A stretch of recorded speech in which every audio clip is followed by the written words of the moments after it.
Hey, I'm Chris Cooper, and today I'm talking about the Exponential 11, the 11 things that you have to grow your business exponentially.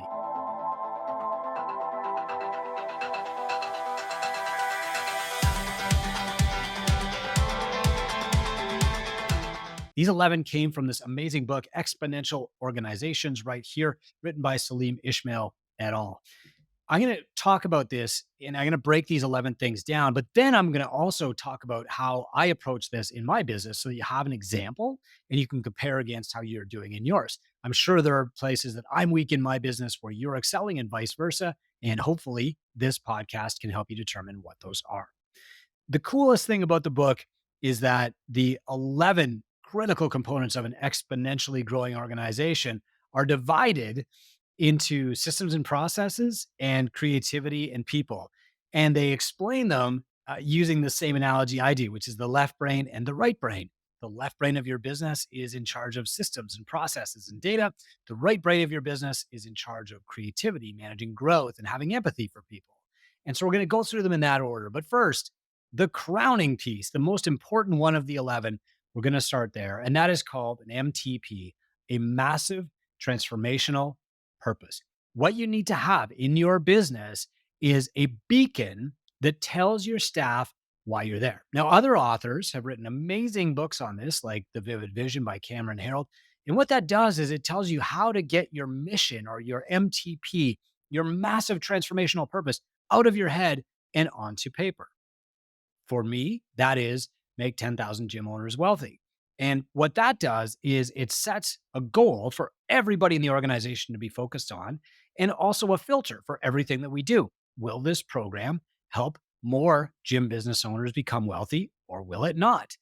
That is the first filter that we start off with. So before anything else, you have to have a massive transformational purpose. And the book goes into really great depth on how to determine what this is.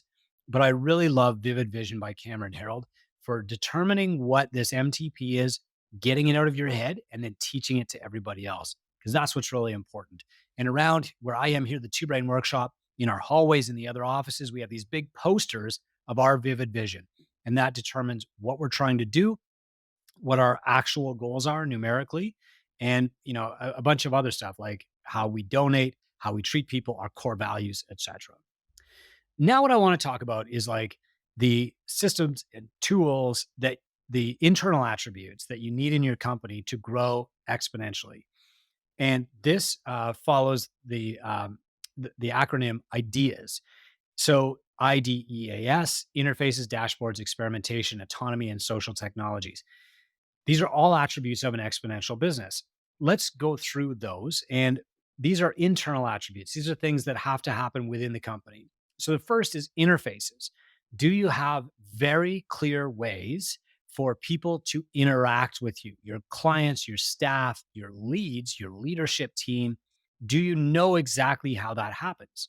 So, for example, my clients' interface is Facebook. Most of them interface with me there. Secondly, a lot of them interface with me through email. I interface with my staff through Slack because I want to have that private channel just for my staff. And I have some clients who run their own coaching business, and we use a different channel for them called Voxer. I have a different process that I'll share on another episode.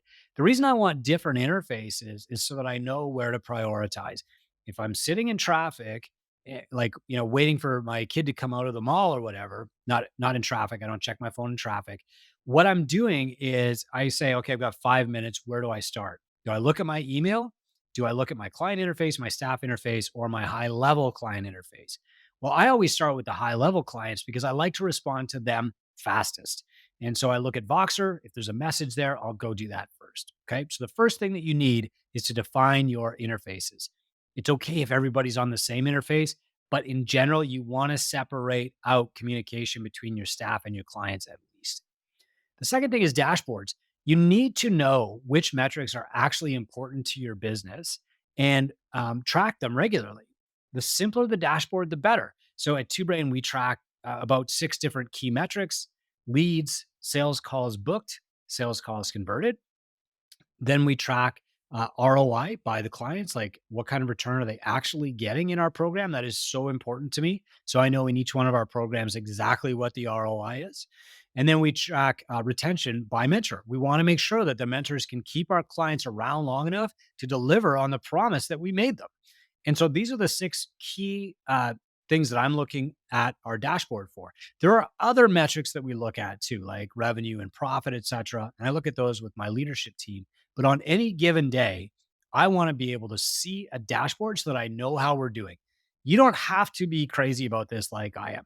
You can just look at this every single month, but you need these dashboards to frame your conversations. And to set up your dashboard, you need to collect data. And so that the dashboard serves as a forcing function. The E in ideas for internal attributes of exponentially growing companies is experimentation. We've all heard stories of a company that disrupted an industry, right? Like there was an old industry that was kind of like, running an old way for 40 or 50 years. And then a new entrepreneur launched a startup that completely disrupted it. I can think of lots of examples, but Uber is a great example. The taxi business stayed exactly the same for 70 years, maybe 100, and then Uber came along and completely disrupted the industry. And the same could be same for like retail supply chains with Amazon. I'm sure you can think of other examples too. But the key to an exponentially growing company is to not get disrupted. And so you have to have internal experimentation. This is a two-sided coin. So you have to be constantly like disrupting yourself. Is this thing that I'm doing in my coaching business actually the best thing for my clients right now?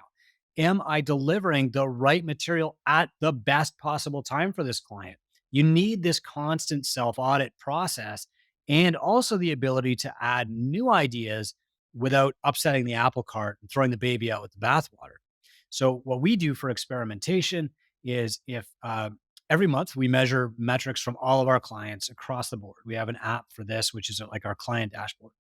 And we produce like a top 10 list for each metric that we measure for our clients.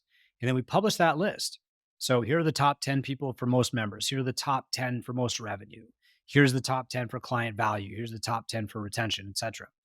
And then we look at that list and we interview those clients and we say, what is Bob doing differently at his gym that has his retention so much higher than the average? And we'll interview him and we might put him on our podcast. And then we'll take what he's learned and we'll ask ourselves, is that better than what we're currently teaching?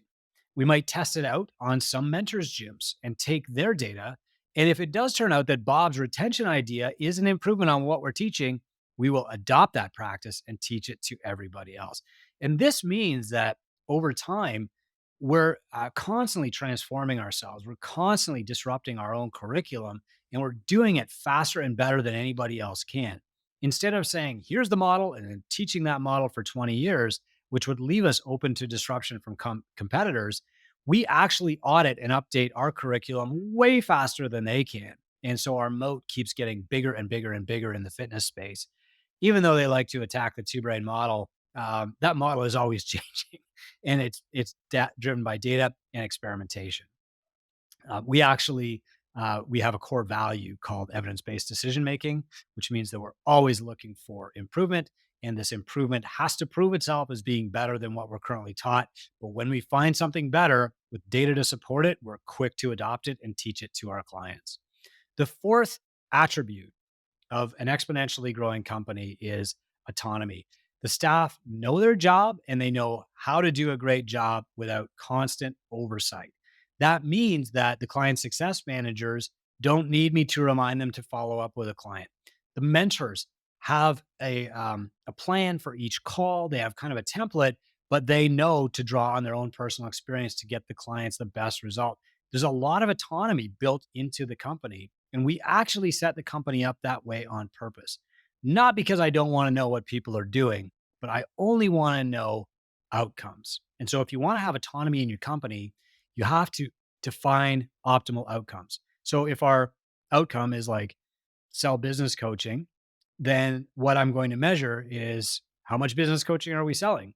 But our outcomes are always geared to client results. The second phase of our program, I want our clients to reach $100,000 in net owner benefit.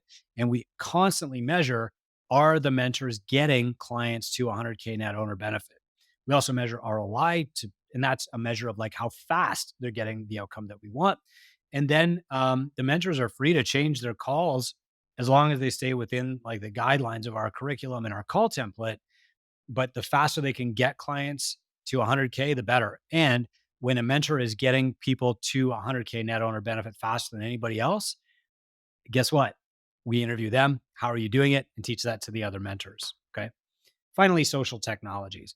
I've been writing a blog for well over a decade, but social technologies serve as an amplifier. Internally, that's like our private Facebook groups. And externally, those are our public Facebook groups, email lists, and social platforms. What that means is that we can go to an audience where they're sitting and consuming content instead of waiting for them to like pick up the paper and see our ad or drive past our big billboard or see our phone number in the yellow pages. We can go to them, and that's a key aspect of social technologies that most businesses have now is they have social technology, but only about 20% of businesses are adequately using social technology. The people who are best at it are usually information businesses like business coaching or fitness coaching or otherwise. So, the left hemisphere of the brain is the internal attributes that you need to grow exponentially. That's your interfaces, your dashboards, your experimentation, your autonomy, and your social technologies. The right side of your brain are the external attributes that a company must have to grow exponentially. These follow the acronym SCALE, SCALE, short for staff on demand, community and crowd, algorithms, leveraged assets, and engagement. And if you feel like, well, these are more the creative, the empathetic, the audience building tasks, you are right. You have to be good at these things. So the first is staff on demand. You have to create a pipeline for future staff. And a lot of this comes back to a clearly defined massive transformational purpose. If people align with your mission, they want to get on board. They don't know what's required. They don't know what it pays. They just want to be part of the mission. And so you have to start there. But what you also have to do is always be hiring. And that means you almost have to think of your staffing, recruitment, and training as a funnel, just like a marketing funnel for your clients. You have to have staff when you're ready. So for us, we train and hire mentors internally. We certify them. We teach them how to mentor other people. At any given time, there's a waiting list of at least 20 high quality people who know our material and are passionate about the two brain method and mission. The C is for community and crowd. So beyond your tribe, you have to have this larger, broader community of people who are paying attention, even if they're not paying you money. These might be fans, they might be supporters, they might just be people who are watching. That's fine. But the reality is that people have to be in your community for a while before they become your client. And so we nurture these communities. We have an email list of about 30,000. We have public Facebook groups. GymOwnersUnited.com is a good example with over 6,000 people in it. These are people who might never buy anything from us, but being in that community means that we are supporting them anyway. They might buy something from one of our partners. They might buy something from me 10 years from now. Maybe they're just not ready to be my client yet, but they're in that community that's paying attention and our influence is helping them. They might even refer somebody to us later on.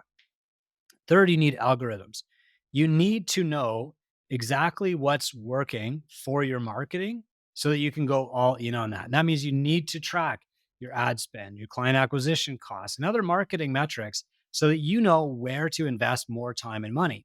If Instagram is giving you good lead flow, invest more in Instagram and cut back on the thing that's not.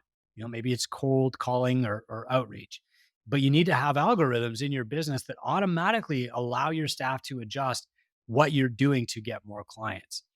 Marketing and advertising used to be an art. Now it's a science. The data people get the best results in advertising now. Fourth, you need leveraged assets. So what that means is that you need to create things that can be delivered 24 hours a day without you being present. A leveraged asset is something like a course or a book or a lecture on demand or a podcast, things that will stick around forever that people can access anytime without your constant attention. Media is the best leveraged asset. Public facing media is like YouTube videos and your blog, for example, or your podcast.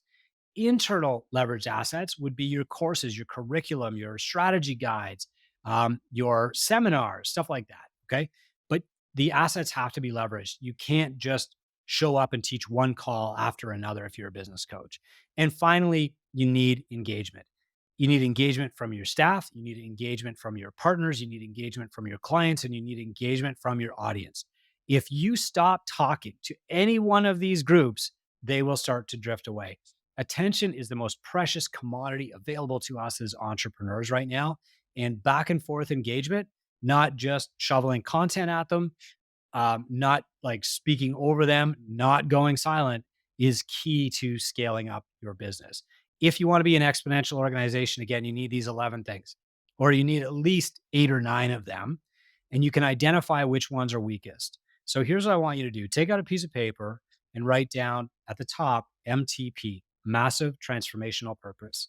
Then I want you to draw a circle and a line down the middle of that circle. On the left hand of that circle, I want you to write the word ideas. Okay. It's an acronym, so leave space beside each letter. On the right hand side of the circle, I want you to write the word scale. Okay. For ideas, you need interfaces, dashboards, experimentation, autonomy, and social technologies. For scale, you need staff on demand, community and crowd, algorithms, leveraged assets, and engagement. If you have those 11 things, the massive transformational purpose, the 5 internal attributes and the 5 external attributes, then there is nothing stopping you from scaling exponentially. But if you're missing any one of those things, you will not scale as fast. And if you're missing 2 or 3, you might not scale at all. Scaling exponentially means that you're no longer going out and getting one client at a time.